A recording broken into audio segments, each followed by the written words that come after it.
makan kucing apa bisa termasuk sedekah? Ya, Nabi SAW bersabda, kullu radhabin ajrun. Semua yang basah, semua yang bernyawa maksudnya, tapi juga ritobin itu yang basah. Basah itu bukan bernyawa saja, hidup. Pohon itu kalau hidup kan basah. Jadi kita berbuat baik pada yang basah, pada yang hidup, baik hidup bernyawa seperti binatang dan manusia apalagi, atau hidup bukan nyawa tapi seperti pepohonan itu berpahala. Asal iso noto hati. Pahala ini sangat tergantung pada hati kita, bukan pada perbuatan. Bisa saja orang sholat tapi tidak berpahala karena sholatnya riya atau pamer, atau nggak ikhlas, atau terpaksa. Bisa saja ngaji tidak berpahala karena hatinya tidak tertata. Tapi bisa saja sekedar nyapu atau motong rumput yang mengganggu, atau apapun perbuatan yang sepele tapi hati ditata, bisa berpahala. Jadi soal pahala ini sungguh soal hati. Tapi nek dosa enggak ikhlas juga tetap dicatat. Kalau dosa ya. Tapi kalau pahala harus ikhlas. Nek gak ikhlas gak berpahala. Maka ya memberi makan kucing berpahala.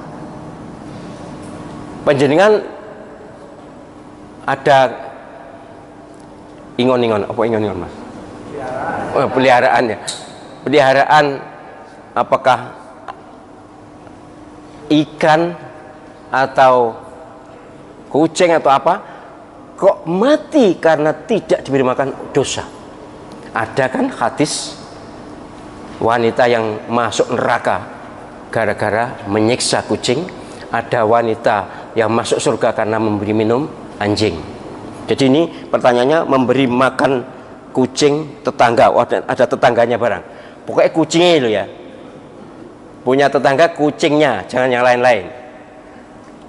Tapi lah kok ya tetangga barang ini, apa termasuk sedekah? Iya, artinya berpahala. Kalau soal sedekah, nama sedekah itu selama ini adalah kebaikan yang kita berikan kepada sesama manusia, itu sedekah. Juga kepada jin sebenarnya, tapi kan tidak umum, karena jin juga mukallaf. Jin itu sama dengan manusia, mukallaf. Mukallaf itu kena beban syariat, kewajiban, kena kewajiban sholat, zakat, puasa, haji, itu mereka juga punya kewajiban, jin itu. Nah itu sedekah itu selama ini artinya begitu. Kalau kepada binatang apa sedekah? Namanya mungkin bukan sedekah, mungkin lebih tepat tabarruk. Tabarruk itu berbuat baik. Tapi berpahala, itu yang terpenting.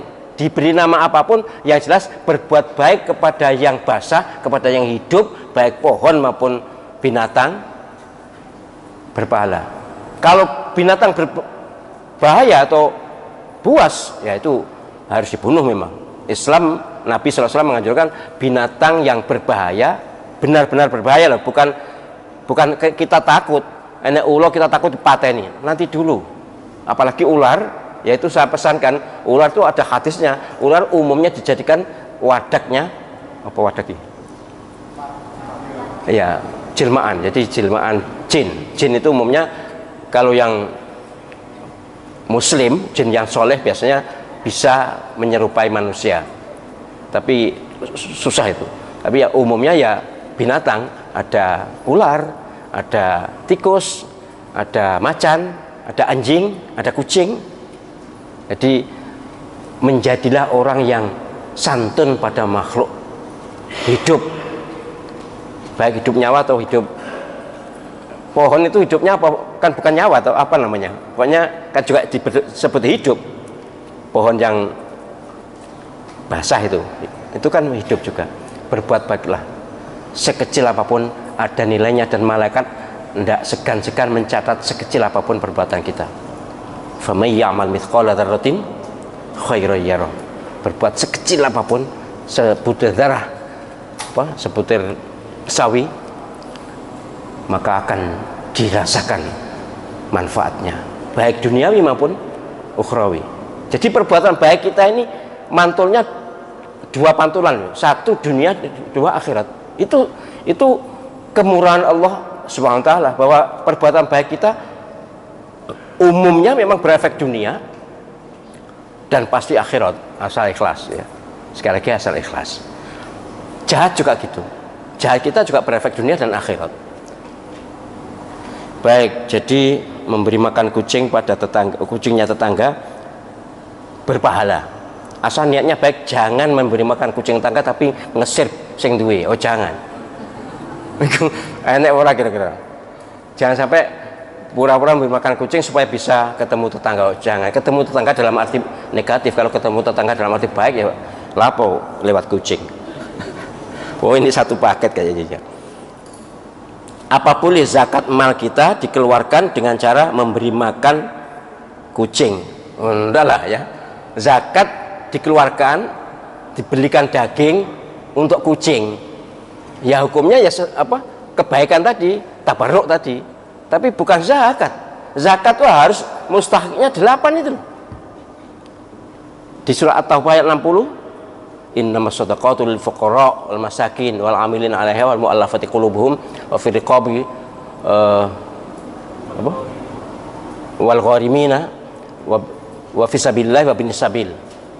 Jadi fakir, miskin, amil atau panitia, kemudian mu'allaf, orang yang baru masuk Islam atau yang masih belum kuat imannya, kemudian riqab, memerdekakan budak, orang punya banyak hutang, sabilillah, orang yang berbuat baik untuk menegakkan kalimat Allah SWT, dan ibnu sabil, para perantau untuk kebaikan. Itu berupa manusia ya. 8 asraf ini manusia, bukan kucing. Jadi nek memberi makan kucing ya jangan diambilkan dari uang zakat lah, kok meditmen banget. Jangan. Jadi kalau zakat ya digunakan untuk manusia, maka serahkan pada amil, biar amil yang bagi.